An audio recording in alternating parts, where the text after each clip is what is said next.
تھا، مگر اس نے MBA کیا پڑھ لکھ کے اور میرٹ پہ جاب حاصل کی، اور جاب حاصل کرنے کے بعد یہ بہت خوش تھا۔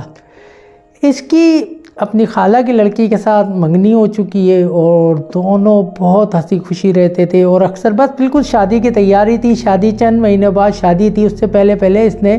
کہا کہ میں مکان تیار کرنا چاہتا ہوں، اور مکان توڑ کے اس نے 2 منزلہ تیار کی۔ ایک دوسرے سے محبت کرتے تھے بہت زیادہ، وہ اکثر لڑکی اس کے ساتھ اس کی کزن بھی تھی اور بہت اچھی انڈرسٹینڈنگ تھی، ساتھ لائف گزاری ہے، ان قریب تھی۔ بس پھر اچانک ایک دن ایسا ہوا کہ یہ صبح سو کے اٹھا تو بہت افسردہ تھا، اور یہ اپنے کمرے میں بند ہو گیا۔ پھر آہستہ آہستہ حرکات اور اسناد جو ہے بہت مشکوک قسم کی ہو گئی، کمرے میں بند رہنے لگا، گھر سے نہیں نکلتا تھا، آفس نہیں جاتا تھا، اور وہ اپنی کزن سے، اپنی منگیتر سے بھی بالکل بات نہیں کرتا تھا۔ اس کا فون آتا تھا، کچھ کرتا تھا، وہ بہت اصرار کرتی تھی، کسی سے نہیں ملتا تھا، میں اوپر آ رہا ہوں ابو، یا بالکل بس کمرے میں بند ہو کے رہ گیا تھا۔ آہستہ آہستہ اس کی بہن نے بہت کوشش کی کہ کیا وجہ ہے، آپ نے بالکل چھوڑ دیا، کسی سے نہیں ملتے، بس یہ ہر وقت بہت افسردہ رہنے۔ ان کے والد بتاتے ہوئے کافی عبدیدہ ہو، کہنے کہ مجھے بہت ٹینشن تھی میری بڑھاپے کی، میری اولاد مجھے سنبھالنے کی جگہ میں اسے کیسے سنبھالوں، وہ اوپر ہر وقت کمرے میں بند رہتا تھا۔ اور پھر ایک دن ایسا ہوا کہ وہ گھر سے غائب ہو گئے۔ ہم سب بہت پریشان تھے، کہاں آئے، اور آہستہ آہستہ وقت گزرتا رہا۔ ہم سے جو ہو سکتا ہم نے کیا، صبر کر سکتے تھے اور کیا کر سکتے تھے، روز تڑپتے رہتے تھے اس کی یاد میں۔ کہ میری بیٹی کے گھر ایک شخص آیا، اس نے دروازہ بجایا، بولا جی وہ مجھے باجی سے ملنا ہے، لبنہ باجی سے۔ تو وہ میری بیٹی دروازے پہ آئی، کہنے جی بھائی، کہنے کہ وہ آپ کے بھائی ہیں نا سلمان، علاقے پہ ایک مزار ہوتا ہے، اس کا تذکرہ کیا کہ وہ وہاں موجود ہیں اور خیریت سے ہیں، اور انہوں نے آپ کے لیے میسیج بھیجا ہے کہ آپ اکیلی آ کے ان سے ملیں۔ اور یہ بات اکیلی گئی، گھومتی رہی اندر، تو اسے کوئی نہیں ملا، اس کا بھائی کہیں نظر نہیں آیا۔ بھائی کہاں، تو اچانک ایک ملنگ،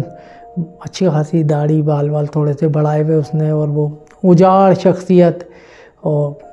شلوار کرتا میلا سا پہنے ہوئے۔ اچھا، میرا بیٹا نا بڑا نفاست پسند تھا، یعنی وہ کلین شیو اور ہر وقت بہت مینٹین ہو کے رہنے والا بچہ نہیں ہوتا، اس قسم کا بچہ تھا۔ تو وہ اتنے گندے حلیے میں اس کے سامنے آیا کہ اس کی بہن بھی اسے نہ پہچان سکی، مگر جب وہ بولا تو ظاہری بات ہے آواز تو انسان کی چینج نہیں ہوتی، تو بہن جو ہے وہ بہت لپٹ کے روئی اس سے، وہ کہا بھائی یہ کیا ہے سب کچھ۔ تو اس نے پھر یہ سٹوری، اپنی پوری کہانی اسے بتائی، اور اس نے مجھ تک بتائی، اور اس نے پوری بات کچھ اس طرح بتائی کہ جو کمرہ بنا کے وہ اوپر رہنے لگا، تو ایک رات وہ سو رہا تھا، تو نائٹ بلب جل رہا تھا کمرے کے اندر، تو اسے ایسا محسوس ہوا کہ کمرے میں کوئی اور بھی ہے۔ وہ کافی خوفزدہ ہوا، ظاہری بات ہے 120 گز کا گھر، اوپر پورے پورشن میں وہ اکیلے ہی تھا، تو اسے کمرے میں کسی کی موجودگی کا احساس ہوا۔ پھر سامنے اسے کمرے میں فرنیچر بھی نہیں تھا، ایک اس کا سنگل بیڈ لگا ہوا تھا، سامنے ایک کرسی رکھی ہوئی تھی، اس کرسی پہ اسے کسی کے سائے کا احساس ہوا، جیسے کوئی لڑکی یا کوئی عورت بیٹھی ہوئی ہنس رہی ہو، مگر اس کی آواز بہت دور جیسے کسی کنویں میں سے آتی ہو، ایسی آ رہی تھی، اور وہ بس ہنسے جا رہی تھی، کھلکھلا رہی تھی۔ یہ بہت پریشان ہو گیا اور اٹھ کے بیٹھ گیا، کیا کر سکتا تھا۔ پھر اسے محسوس ہوا کہ آہستہ آہستہ وہ ایک دھوئیں کی طرح یا سائے کی طرح وہ کھڑی ہوئی، تو سامنے پورا حلیہ ایک لڑکی کا اس کے سامنے آ گیا۔ وہ چیخنا چاہتا تھا، چلانا چاہتا تھا، بھاگنا چاہتا تھا،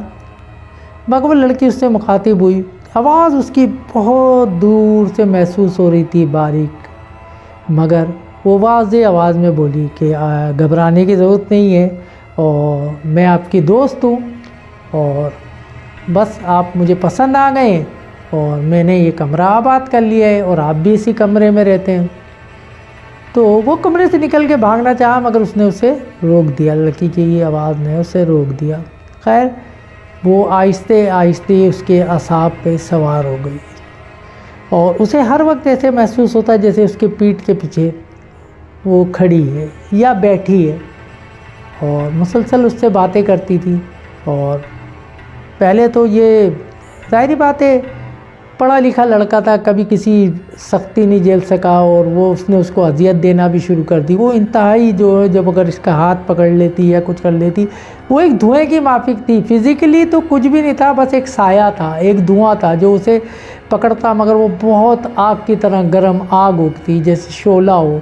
تو وہ اسے اس کی پیٹھ پہ جلا دیتی تھی اور بہت اذیتیں دیتی تھی۔ 1 دن 2 دن 3 دن وہ بہت پریشان تھا، مگر یہ تذکرہ اس نے کسی سے نہیں کیا، ایون کہ مجھ سے بھی، اپنے باپ سے بھی اس کا یہ تذکرہ نہیں کیا، اور وہ یہ اذیت جھیلتا رہا۔ بس وہ اس پہ سوار تھی، ہر وقت اس کے ساتھ رہتی تھی۔ وہ صبح اٹھ کے کام پہ جانے کے لیے تو اٹھ کے اس نے الماری وغیرہ کھولی تو اس کے تمام کپڑے پھاڑ دیے تھے اس نے، اور اسے منع کر دیا تھا کہ اب تمہیں کوئی کمانے کی ضرورت نہیں ہے، بس تمہیں کسی چیز کی ضرورت نہیں ہے، جو چیز چاہیے ہوگی تمہیں یہاں مل جائے گی۔ وہ کچھ اور زندگی گزارنا چاہتا تھا، وہ کچھ اور زندگی اس سے گزروانا چاہتی تھی۔ اس نے اپنی بہن کو پوری تفصیل بتائی کہ میرے لیے بہت اعصابی طور پہ میں اذیت میں تھا، مشکل میں تھا۔ پھر اس نے ایک دن اسے دھمکی دی کہ اگر اب اس لڑکی نے، اس کی منگیتر کا کہا کہ اگر اس نے تم سے رابطہ کیا یا تم اس کے ساتھ کوئی تعلق رکھا تو میں اس کا گلا گھونٹ کے اس کو مار دوں گی۔ کہنے لگا تمہیں پتہ ہے، اپنی بہن کو پتہ ہے کہ مجھے اس سے کتنی محبت ہے، میں اس سے کتنا پیار کرتا تھا، بس میں اس کو اذیت دینا نہیں چاہتا تھا، تو میرے پاس کوئی اور راستہ بھی نہیں تھا۔ ایک دن نکل کے میں گھر سے کچھ معمولی سا سامان لے کے اور اس مزار پہ آ گیا۔ اچھا، اس مزار پہ آنے کے بعد ہوا یہ کہ میں اس کی حدود میں جو داخل ہوا ہوں تو وہ میرے ساتھ داخل نہیں ہوئی ہے، خاص طور پہ جب میں عمارت کے اندر ہوتا ہوں، نہیں تو باقی یہ صحن وغیرہ میں بیٹھا ہوتا ہوں تو مجھے اس کی آواز، یا میں یہاں ٹھہر گیا یہیں سو جاتا تھا، یہیں لنگر مل جاتا تھا کھا لیتا تھا، مجھے بس اس کی کبھی کبھی آواز آتی تھی، وہ اندر نہیں آتی تھی اس حدود کے اندر۔ ہاں، میں نے اکثر گیٹ سے باہر نکلنے کی کوشش کی تو اس کے 3 باڈی گارڈ، 3 آدمی لمبے چوڑے جو لوگوں کو نظر نہیں آتے تھے، مجھے نظر آتے تھے، ہر وقت گیٹ کے باہر موجود رہتے تھے، تو میں ان کو دیکھ کے ڈر جاتا تھا، اور میں تو پہچان جاتا تھا کہ یہ باہر کھڑے ہیں میری احتیاط میں، میری تلاش میں۔ بس پھر میں یہیں وقت نہ وقت گزارنے لگا، یہاں میں پرسکون تھا، مگر مجھے اپنے باپ کی بہت فکر تھی۔ میں بہت پریشان تھا کہ میرے والد کیا سوچیں گے، باقی دنیا کیا سوچے گی، میں کہاں گیا، اور بس میں نے یہیں اپنا ڈیرا ڈال لیا۔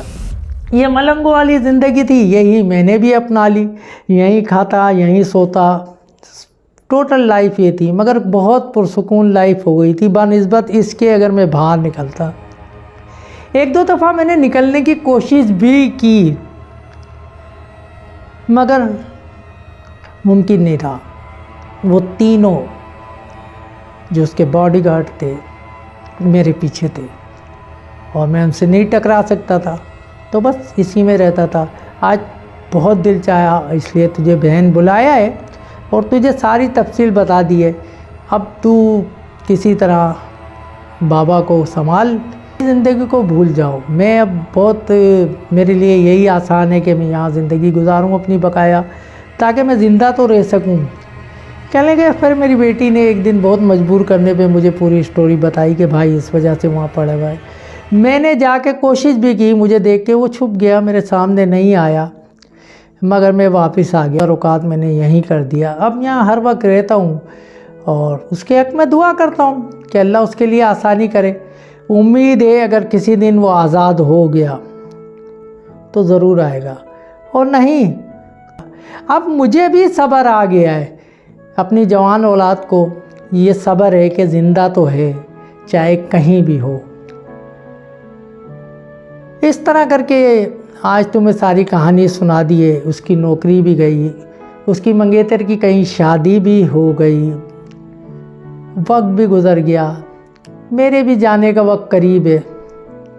کسی وقت بھی اس دنیا سے چلے جاؤں گا۔ پیسے کی، اس کی کسی قسم کی کوئی تنگی نہیں ہے، میری پینشن آ جاتی ہے، بس اولاد میرے پاس نہیں ہے، یہ غم مجھے ہر وقت کھایا جاتا ہے۔ اس کے بعد وہ ضعیف آدمی، وہ بوڑھا آدمی پھوٹ پھوٹ کے رویا، ہم نے انہیں بڑی تسلیاں دی اور معذرت کی کہ آپ کے زخم ہماری وجہ سے ہارے ہوئے۔ کہنے لگا، نہیں بیٹا، مجھے صبر آ چکا ہے،